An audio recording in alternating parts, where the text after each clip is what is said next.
बिस्मिल्लाहिर्रहमानिर्रहीम। इय्याका नअबुदु व इय्याका नस्तईन। अच्छा स्वामी, पहले मुझे हाथ खड़ा करके आपने बताना है किधर तक मेरी आवाज जा रही है, किधर तक आवाज जा रही है। पीछे आवाज जा रही है, पीछे। स्वामी, इस्लामाबाद के आप करीब हो और मैंने जब आपको कॉल देनी है, जब मैं आपको कॉल दूंगा, मैं अपने स्वामी के बाशऊर और दिलेर नौजवानों को, मैं सबको इस्लामाबाद में मिलना चाहता हूं। तैयार हो? हाथ खड़े करके मुझे बताओ कि इस मुल्क की हकीकी आजादी के लिए आप इस्लामाबाद आएंगे? हाथ खड़ा करके बताओ। और जो भी नहीं आ सकता इस्लामाबाद, वो स्वाबी में निकलेगा और बताएगा कि गुलामी नामंजूर, इंपोर्टेड हुकूमत नामंजूर। स्वाबी के नौजवानों, मैं सिर्फ आपको अपने मां बाप के दौर का बताना चाहता हूं।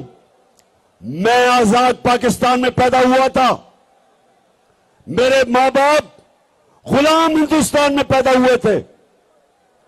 और जब हिंदुस्तान की हम गुलामी कर रहे थे, तो 2 दफा जब बरतानिया ने 2 जंगों के अंदर शिरकत की, पहली जंग अजीम और दूसरी जंग अजीम,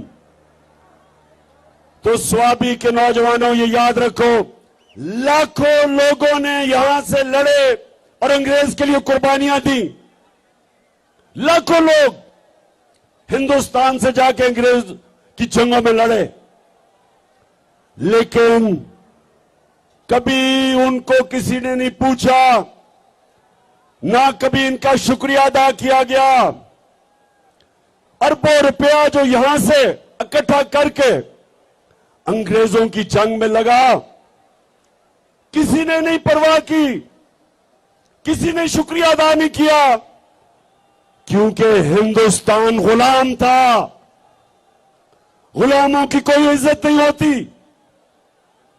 और मुझे अफसोस से कहना पड़ता है कि जब अमेरिका की जंग हुई 9/11 के बाद और पाकिस्तान ने अमेरिका की जंग में शिरकत की, तो सबको आपको पता है कितने पख्तूनख्वा से लोगों ने कुर्बानियां दी अंग्रेज की जंग में, अमेरिकनों की जंग में। 80,000 पाकिस्तानियों ने कुर्बानियां दी। और यहां कबायली इलाके के लोग जो सारे पख्तूनख्वा के साथ अब पख्तूनख्वा का हिस्सा बन चुके हैं, कबायली इलाके के लोगों ने सबसे ज्यादा कुर्बानी दी। 35 लाख लोगों ने नकल मुकानी की। लेकिन क्या किसी ने पाकिस्तान का शुक्रिया अदा किया? क्या अमेरिका ने कहा कि शुक्रिया पाकिस्तान, आपने 80,000 अपने लोग कुर्बान कर दिए, हमारी फौज 3 गुना ज्यादा हमारी फौजियों ने कुर्बानी दी बनिस्बत जो अमेरिकन अफगानिस्तान में जिनकी जानें गई। किसी ने शुक्रिया अदा नहीं किया, बल्कि कई वहां से आवाजें उठी अमेरिका से कि पाकिस्तान की वजह से वो जंग नहीं जीत सके अफगानिस्तान में। तो पाकिस्तानियों, मेरे गयूर बाशऊर स्वाबी के नौजवानों, मेरे पाकिस्तानियों, ये याद रख लो कि गुलामों की कोई इज्जत नहीं होती। इसलिए इसलिए ये जो इंपोर्टेड हुकूमत अमरीकी साजिश के तहत बाहर की साजिश और अंदर की साजिश ने मिलके जो ये हुकूमत हमारे पे मुलव्वस की है, मेरी कौम आप तैयार हो जाओ। हमने किसी सूरत अमरीकों के गुलामों को, चोरों और डाकुओं को हमने किसी सूरत तस्लीम नहीं करना। इसलिए आप सबने स्वाबी पास है इस्लामाबाद से, आप सबने आना है और मेरे साथ शिरकत करनी है और हमने इस इंपोर्टेड हुकूमत को पैगाम देना है। और जिन्होंने मुसल्लत किया ये हुकूमत कि ये एक आजाद कौम है, हम वो लोग हैं जो कि दुनिया के सबसे अजीम लीडर हमारे नबी सल्लल्लाहु अलैहि वसल्लम, हम उनकी उम्मत हैं। और स्वाबी जब पाकिस्तान बन रहा था, पाकिस्तान का नारा क्या था? नारा यह था कि पाकिस्तान का मतलब क्या? जब ना था कुछ यहाँ था मगर तू ही तू, अल्लाह अल्लाह अल्लाह। स्वाबी ये दोनों जरदारी और शरीफ 10 साल जब इन्होंने हुकूमत की 2008 और 18 के दरमियान,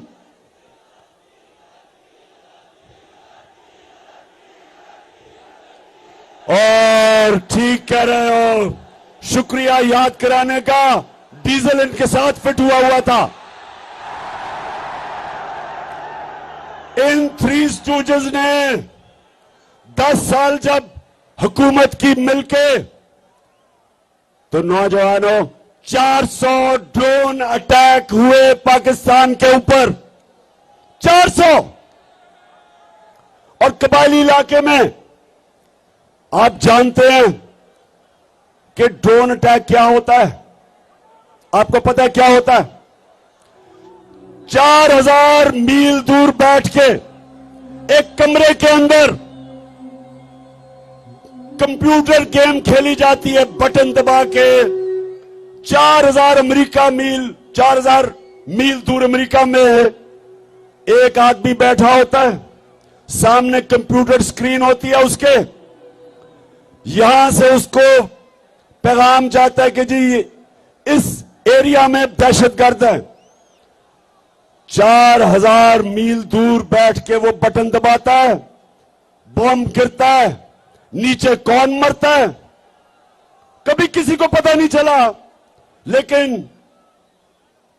लेकिन सुने जरा मेरी बात, वहां औरतें बच्चे मरे, बुजुर्ग मरे। एक जगह इन्होंने ड्रोन अटैक किया बजौर में, 64 बच्चे मदरसे में मर गए, 64 बच्चे। एक जगह वजीरिस्तान में ड्रोन अटैक होता है, 7 लोग मर जाते हैं। जो जख्मी होते हैं उनकी चीखों की आवाजें, लोग आते हैं उनको बचाने के लिए। दूसरा ड्रोन अटैक होता है, 7 और लोग मर जाते हैं। सुबह तक लोग डरते हैं जाते हुए करीब, जो जख्मी हैं उनकी आवाजें आ रही होती हैं। सुबह को लोग बचाने जाते हैं, फिर ड्रोन अटैक होता है, 7 और मर जाते हैं, 21 लोग मरते हैं। शादियों पे ड्रोन अटैक, जनाजों पे ड्रोन अटैक। और आप जानते हैं कि एक दफा ना जरदारी के मुंह से एक आवाज निकली और ये गीदड़ नवाज शरीफ के मुंह से एक दफा अमरीकनों को उसने कहा, इनमें इतनी जरूरत नहीं थी कि अमरीकनों को कहते कि ये सारे इंसानी हुकूक के खिलाफ है, दुनिया का कोई कानून इजाजत नहीं देता कि आप फैसला करें मुजरिम कौन है और आप ही उसको कत्ल कर दें। जज, जूरी, एक्सिक्यूशनर, दुनिया का कोई कानून इजाजत नहीं देता। लेकिन इस मुल्क पे जिनके लिए हम जंग लड़ रहे थे, 400 ड्रोन अटैक हुए। एक दफा इन दोनों ने जुर्रत नहीं की अमेरिका को कहने के लिए कि क्या आप अपने मुल्क में दहशतगर्द के ऊपर ड्रोन अटैक करेंगे। जुर्रत थी इनमें क्या? इनमें यह जुर्रत थी बरतानिया को कहने के लिए कि लंदन में हमारा बड़ा दहशतगर्द जिसने हजारों लोगों को कत्ल करवाया, क्या हमें इजाजत देंगे ड्रोन अटैक करके उसको मारे? तो अगर अपने मुल्क में आप हमें कहते हैं कि अदालत में जाके साबित करो वो दहशतगर्द है, तो हमारे मुल्क में आपने कैसे आपने 400 ड्रोन अटैक किए, बेकसूर लोगों को मारा, औरतें बच्चों को मारा। और ये तो जिनको फिर से इन दो खानदानों को फिर से जो मुसल्लत किया है, इसीलिए किया है कि ये उनके गुलाम हैं, इनमें जुर्रत नहीं है। ये पैसे की पूजा करने वाले हैं, ये पैसे के बुत की पूजा करने वाले हैं। इनके पैसे पड़े हैं बाहर, इनके लंदन में, अमेरिका में पैसे पड़े हुए हैं। ये कभी अपने लोगों के हकूक के लिए, उनके फायदे के लिए, ये कभी अपनी जुबान उनके अपने आकाओं के सामने जुबान नहीं खोलेंगे। इसलिए इनको लेके आए हैं, इसलिए इनको पाकिस्तान पर मुसल्लत किया, क्योंकि इनको पता था कि इमरान खान ना इनको बेच देगा, ना यहां से उनकी किसी जंग में शिरकत करेगा, ना वो अपने मुल्क के मफादात को उनके लिए कुर्बान करेगा, अपने लोगों के फैसले करेगा, क्योंकि इमरान खान का जीना मरना पाकिस्तान में है। इसलिए नौजवानों ये साजिश की गई और इसलिए आपने इस्लामाबाद पहुंचना है। और मैं, मगरिब हो रही है, यहीं आपने नमाज पढ़नी है, लेकिन मैं जल्दी जल्दी बात करता हूं। दूसरी बात नौजवानों, दूसरी बात, ये जो लोगों को ऊपर आपके मुसल्लत किया, ये 30 साल से ये दो खानदान, भुट्टो और शरीफों के खानदान 30 साल से इस मुल्क के ऊपर हुक्मरानी कर रहे हैं। इनकी वजह से आज शहबाज शरीफ कहते हैं जी हम तो बेकारी हैं, इसलिए गुलाम हैं। और इनका एक और वजीर कहता है हम तो वेंटिलेटर पे हैं, हम तो अमेरिका की गुलामी करने पे मजबूर हैं। मेरे पाकिस्तानियों, ये आपके सामने ये वो लोग हैं जो दो बुतों की पूजा करते हैं। एक है बुत पैसे का और दूसरा बुत खौफ का। और यही मेरे नबी सल्लल्लाहु अलैहि वसल्लम ने मदीना में आके इन्हीं बुतों को तोड़ा था, खौफ के बुत को तोड़ा था, आजाद किया था। ला इलाहा इल्लल्लाह का मतलब हमें सिखाया था कि हम सिवाय अल्लाह के किसी के सामने नहीं झुकते।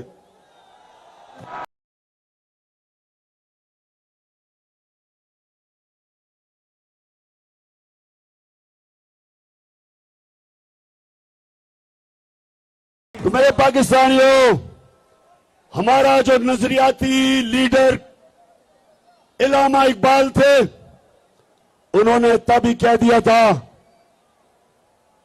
कि हमने इकबाल का शाहीन बनना है, हमने वो लोग बनने हैं जिन्होंने दुनिया की इमामत करनी है। अल्लाह ने इंसान के हाथ में यह चीज छोड़ दी है।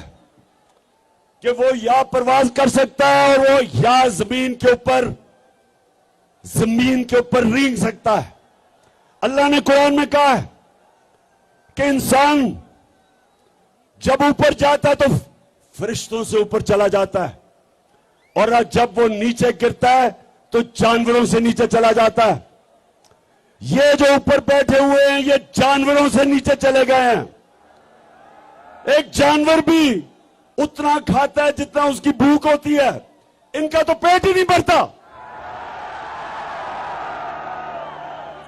इसलिए मेरे नौजवानों, हमने अपने मुल्क को बचाने के लिए और आजाद रखने के लिए निकलना है। एक दफा मुल्क के इदारे तबाह हो जाए, मुल्क तबाह हो जाता है। जब चोर ऊपर बैठ जाएं, वो सबसे पहले मुल्क के इदारे तबाह करते हैं। FIA आज हमारी आंखों के सामने तबाह हो रहा है।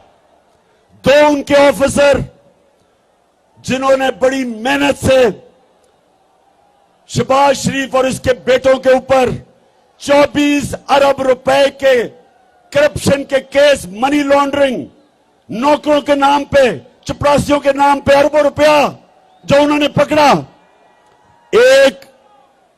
एक हार्ट अटैक से मर चुका है, डॉक्टर रिजवान मर चुका है, और दूसरा उसको भी हार्ट अटैक हुआ जो दूसरा ऑफिसर था। आज वो अपनी जिंदगी की जंग लड़ रहा है, और मैं इंशाल्लाह इस पे बताऊंगा कि वो कौन सी जहर इस्तेमाल की जाती है जो खाने में डालते हैं जिसकी वजह से हार्ट अटैक होता है। तो FIA तो तबाह हो गई, उसके ऊपर एक कातिल बिठा दिया, फैसलाबाद का कातिल जिसने 18 लोगों को कत्ल किया, राना सनाउल्लाह, वो बैठ गया ऊपर। अब यही FIA से वो होगा जो MQM ने कराची की पुलिस से किया था। 1996 में नसीरुल्लाह बाबर ने MQM के खिलाफ ऑपरेशन किया। 1997 में गवर्नमेंट चली गई पीपल्स पार्टी की, नवाज शरीफ आ गया, इसने MQM से समझौता कर लिया। MQM ने चुन चुन के एक एक पुलिस वाले को कत्ल किया जो ऑपरेशन में शामिल था, और आज तक मेरे पाकिस्तानियों, आज तक कराची पुलिस अपने पैर पे नहीं खड़ी हुई, रेंजर बुलाने पड़े हैं। पुलिस खत्म होगी उसके बाद। इसी तरह इदारे खत्म होते हैं जब मुजरिमों को ऊपर बिठाते हैं, और इसलिए मेरे पाकिस्तानियों, हमने इनका मुकाबला करना है, अपने मुल्क को बचाना इन चोरों से, अमेरिकनों के गुलामों से, और आपने सबने मेरे साथ निकलना है। फिर से हाथ खड़ा करके बताओ, हम निकलोगे?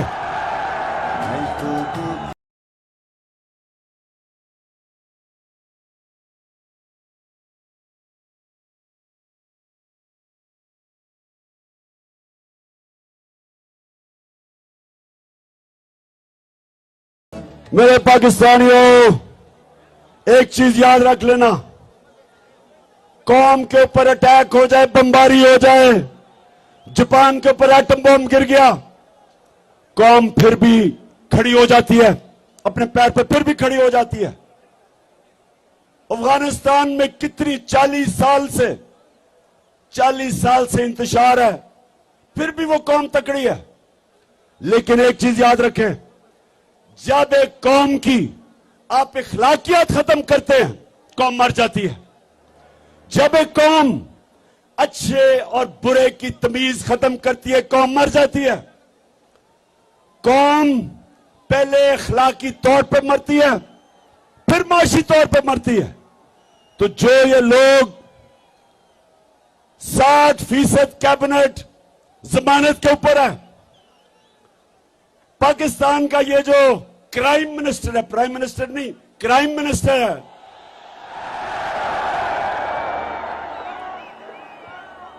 इसके ऊपर ये जमानत पे भी है, और इसके ऊपर और बेटे जो चीफ मिनिस्टर है, इनके ऊपर सिर्फ FIA में 24 अरब के केसेस हैं, नैब में अलग केसेस हैं। जो इसका भाई लंदन में बैठ के पाकिस्तान के फैसले कर रहा है, वो सजा याफ्ता है, मफरूर है, डाकू है, चोर है, झूठा है। उसकी बेटी जो तकरीरें करती फिर रही है और इसके पीछे रेंजर और इतना प्रोटोकॉल मिल रहा है, वो सजा याफ्ता है, जमानत पे है। तो जिस मुल्क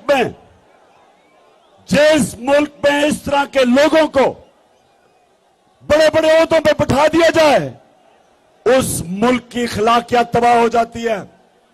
कौन मेहनत करेगा? क्यों नौजवान 14 साल पढ़ाई करे, मेहनत सुबह से लेकर शाम तक मेहनत करे, जब चोरी में और करप्शन में पैसा बन जाता है, इससे कौमें तबाह होती हैं। चाइना जब उठा और आज दुनिया में सबसे तेजी से तरक्की कर रहा है, 450 वजीरों को उसने करप्शन में पकड़ा। पिछले 7 सालों में 450 वजीरों को करप्शन में पकड़ा। कोई कौम तरक्की नहीं कर सकती जब तक उसकी अखलाकियात ऊपर ना हो। इसलिए हमारे नबी सल्लल्लाहु अलैहि वसल्लम ने मदीना में अमर बिल मारूफ, उन्होंने अपनी कौम को कहा कि तुम हक और सच के साथ खड़े हो, तुम अच्छाई के साथ खड़े हो और बुराई और बातिल के खिलाफ जंग लड़ो। ये हुक्म है अल्लाह का, ये कुरान में है, अमर बिल मारूफ। इसके ऊपर एक माशरा खड़ा होता है। तो जब माशरे के बड़े बड़े ओहदे उसके बड़े बड़े मुल्क के मुजरिम ले ले, वो माशरे का कोई मुस्तकबिल नहीं है। इसलिए स्वाबी, आपने इस्लामाबाद पहुंचना है, आपने इस्लामाबाद पहुंचना है।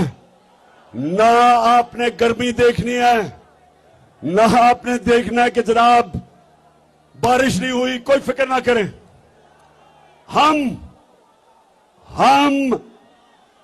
दुनिया के सबसे अजीम लीडर मोहम्मद सल्लल्लाहु अलैहि वसल्लम के उम्मती हैं। हमें कोई खौफ नहीं है। अल्लाह कुरान में कहता है, जो लोग मान ले अल्लाह उनके खौफ दूर कर देता है। हमारे में कोई खौफ नहीं है।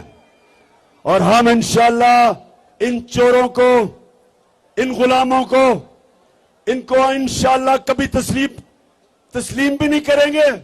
हम सिर्फ एक चीज चाहते हैं, इलेक्शन की डेट दो, इलेक्शन करवाओ, इलेक्शन करवाओ। हम चाहते हैं कि पाकिस्तान के लोग फैसला करें कि इस मुल्क की क़यादत कौन करेगा। हम कोई इंपोर्टेड हुकूमत को नहीं मानते। तो आखिर में मेरे स्वाबी के बाशऊर और दलेर नौजवानों,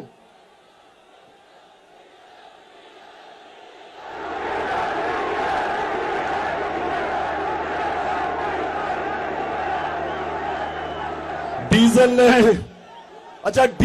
भी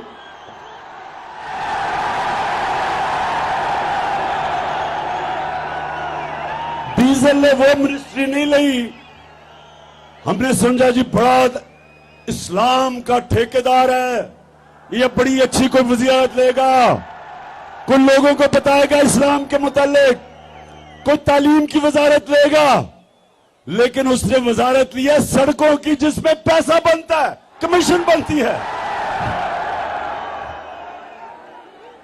डीजल का भी, वैसे मैं डीजल का भी देख रहा हूं कि ये जो सारे इकट्ठे हो गए इमरान खान को हराने के लिए, इंशाअल्लाह इन सारों का इकट्ठा जनाजा निकलेगा। स्वामी, मैं फिर से आपके जुनून और आपके शऊर का आपका शुक्रिया भी अदा करता हूं, आपको खराज तहसीन पेश करता हूं। मैं यहां अपनी टीम असद कैसर, आपको और शराम तरक्की और आपकी फैमिली और मेरे बाकी सारे पुराने जब मैं शुरू में स्वाबी आता था तो छोटे छोटे बच्चे थे, आज सफेद बाल हो गए उनके। मैं आप सबको आज खिरादे तहसीन पेश करता हूं कि आपने मेरे साथ इतनी ऊंच नीच में इतना मेरे साथ वक्त गुजारा। आप बुरे वक्त में भी मेरे साथ खड़े हुए।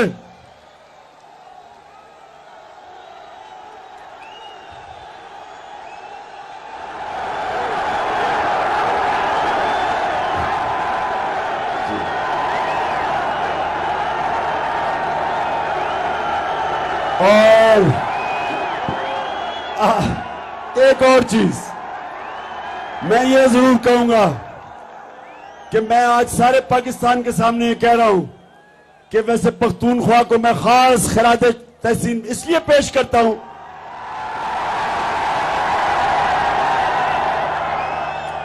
सारे पाकिस्तान में ये कह रहा हूं कि सारे पख्तूनख्वा में सिर्फ एक लौटा हुआ एक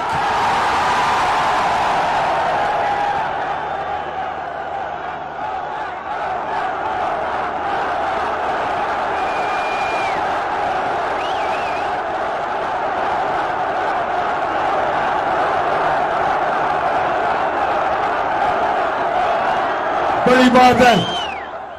इसका मतलब कि यहां वफादारी भी ज्यादा है, यहां ईमान भी ज्यादा है, या माशाल्लाह आपकी इखलाकियात भी ज्यादा है। हालांकि कल फैसलाबाद के लोगों को मैंने कहा, वैसे जिस तरह फैसलाबाद में कल लोग निकले हैं, मैंने कभी अपनी जिंदगी में इस तरह की जोश और जज्बा फैसलाबाद में नहीं देखा। लेकिन मैंने एक गिला किया फैसलाबाद से, मैंने एक गिला किया, मैंने कहा फैसलाबाद सबसे ज्यादा लोटे फैसलाबाद से निकले थे। और उन्होंने मेरे से वादा किया कि एक भी लोटा अगला इलेक्शन फैसलाबाद से नहीं जीतेगा इंशाल्लाह। अब सारे पाकिस्तान को पता है कि लोटे कौन थे, लेकिन इलेक्शन कमीशन को नहीं अभी तक समझ आ रही लोटों की। इलेक्शन कमीशन सारी दुनिया के सामने वो लोटे हुए हैं, लेकिन इलेक्शन कमीशन नुक्ते ढूंढ रहा है किसी तरह उनको बचाने के लिए। अगर आपसे बच भी गए, पाकिस्तान की आवाम से ये नहीं बचेंगे इंशाल्लाह। पाकिस्तान है ये, मेरा पाकिस्तान है, तेरा पाकिस्तान है ये, मेरा पाकिस्तान है। और आपको ये आखिर में महमूद खान, आपने उसने जो आपके लिए आज फैसला किया है कि यहां नाइट क्रिकेट के लिए रोशनी लगेगी स्टेडियम में, उसकी भी मुबारक देता हूं आपको। पाकिस्तान जिंदाबाद, पाकिस्तान पाइंदाबाद।